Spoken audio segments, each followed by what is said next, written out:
जगतगुरु शंकर भगवान चतुर्श्रुति व्याख्या करुँचे जे जहा जेभली नुहे से भली देखा जाउची। ए मिथ्या केमितिका ना रस्सी रे सापर भ्रम, दौड़ी रे सापर भ्रम। साप देखा जाउची ताकू बाड़ेबा पई आमे जेतेबेले लाठी धरिकी जाउचंदी, बाड़ी धरिकी जाउचंदी किबा ताकू देखिबा पई से साप केनु जेतेबेले लाइट आमे जळै दउचंदी आ साप नै देखिया पूर्वरु प्रैक्टिकली आमे ता सहित व्यवहार करथिले, लाइट जळैथिले, डरिथिले, बाड़ी आनिथिले, किंतु जेतेबेले लाइट जळी गला आ साप नै।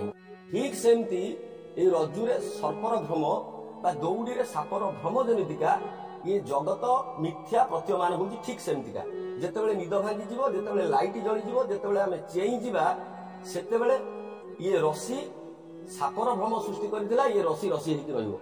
तेणु करी जगत जेभली भाबरे आज प्रतीयमान होउची, जेभली भाबरे देखा जाउची, केवल नाम रूप हमको व्यवहार दुनिया रे सेही भली देखौचंती।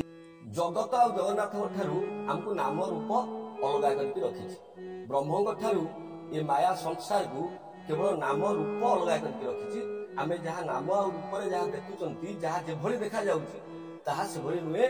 जेमिति मु आपण मानकु कहली जे हाइड्रोजन दीटा, ऑक्सीजन गोटी, ये होची जल अणु। ये देखा जाउची बाहर को जल, किंतु ताहा जल नुहे, ता हाइड्रोजन और ऑक्सीजन। ठीक सेही भली ये नाम रूप रे ये ब्रह्म लुचिके अछंती। अस्ति भाति प्रिय रूपं नाम चैरात्र पंचम आद्यत्रय ब्रह्म रूप अंतद्वय जगत रूप। अस्ति भाति प्रिय जहा थिला, जहा अछि पुणी रहिबो, सी अछि अन्वय व्यतिरिक भावे ब्रह्म सर्वदा सर्वठान। से साक्षी भाव जे थिले सी अछंती, से अंतर साक्षी रूप रे, जीव भितर साक्षी रूप रे, समस्त भितर से चेतना रूप रे सी अछंती। थिले सी आगु मध्ये रहिबो, सी अछंती थिले रहिबे। सी पुणी जाग्रत, सी चेइचंती, सी जाग्रत चेतना रे अछंती। सी केबे सुवंती नाही। स्वप्न जेमिति से साक्षी चेतना देखुथाय, सुसुप्ति रे जेमिति से साक्षी चेतना आनंद पाउथाय। सकाळु उठिकी कोए बहुत बढ़िया निद होला, बहुत भलरे आराम से काली मु सोईथिली। जे साक्षी रहउथिला सेही आनंदर, सेही संतुष्टिर, सेही साक्षी चेतना जे थिला अछि रहिबो, से होउथि जाग्रत।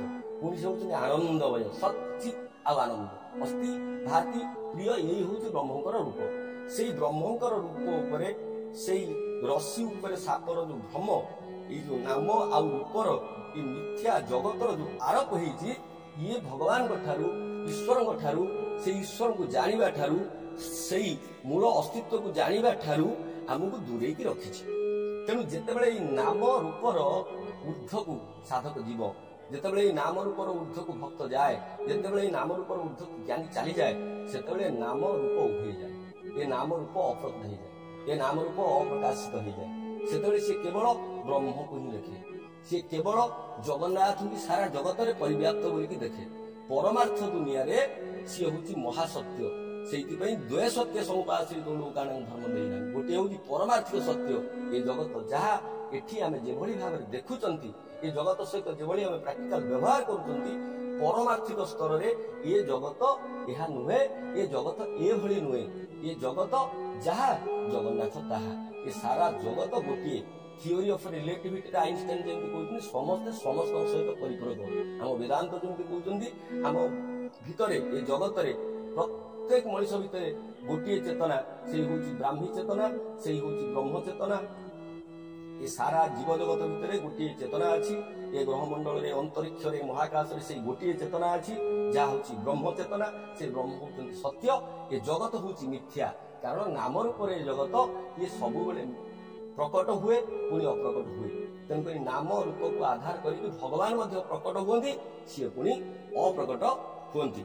से ब्रह्म जी सीढ़ी रे ओल्हे ओल्हे आसिक भक्त पाखे 22 पाहाच तले पहुंची जाती, पतित पावन हो दर्शन दियंती, तापाई से पतित पावन हो जाती। नाम रूप को आश्रय करती। जेतेबेले ज्ञानी चेष्टा करे गोटी गोटे साधना करी पाखे पहुंचो, सी ब्रह्म को दर्शन करे। तेणु भगवान जुग को जुग भक्त पाई अवतार होती, भक्त पाई कलेवर धारण करती। यदा दधाई धर्मस्य ग्लानिर्भवति भारत अभ्युत्थानमधर्मस्य तदात्मानुसूयामः परित्राणाय साधूनां विनाशाय च दुष्कृतां धर्म संस्थापनार्थाय संभवामि जुगे जुगे। जुग को जुग यही मते পরমানন্দ এ জগতে, যে যুগে যেবা অবতার, সে নাম বর্ণে দামোদর।